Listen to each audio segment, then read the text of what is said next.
If you look at the polls, it looks like Trump is going to win. I say this based upon surveying many different polls, which are pointing kind of in the same direction. Now, all the polls are really close, so none of this should be taken as it's an easy matter. There is a possibility, in my view, that Trump will run away with it, will win in a kind of landslide, not a Reagan landslide, not even a Nixon landslide, but by a landslide. I mean, think about it. If basically Trump won 5 out of the 6 swing states, that would be kind of a landslide, in that the electoral votes would be lopsidedly for Trump against Harris. Real Clear Politics has Trump at 287 electoral votes, Harris at 251. And in this map, you have Harris winning Michigan and Wisconsin, but losing Pennsylvania. And then Trump winning a number of the other swing states, including Arizona, including Georgia, including North Carolina. Here's Decision Desk headquarters, which gives Trump a 53% probability of winning and Harris 47%.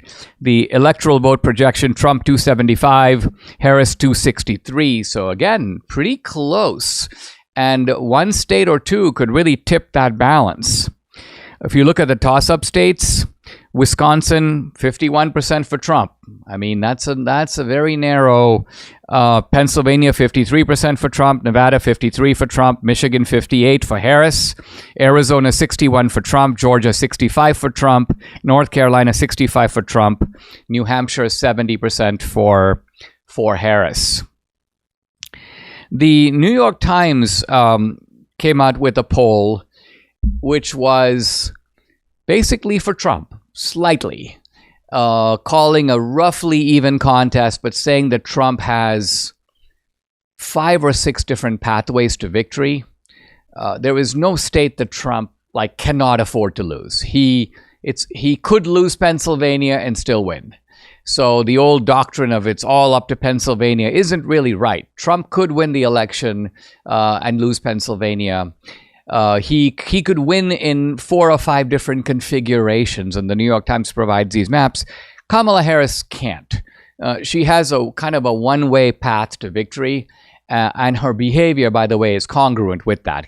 Kamala Harris is not campaigning heavily in places that I think... When is the last time Kamala Harris was really campaigning in Arizona, for example? I don't think she thinks Arizona is winnable. She was campaigning in North Carolina. They pulled out $2 million worth of advertising, kind of a way of saying, all right, we can use this money better elsewhere.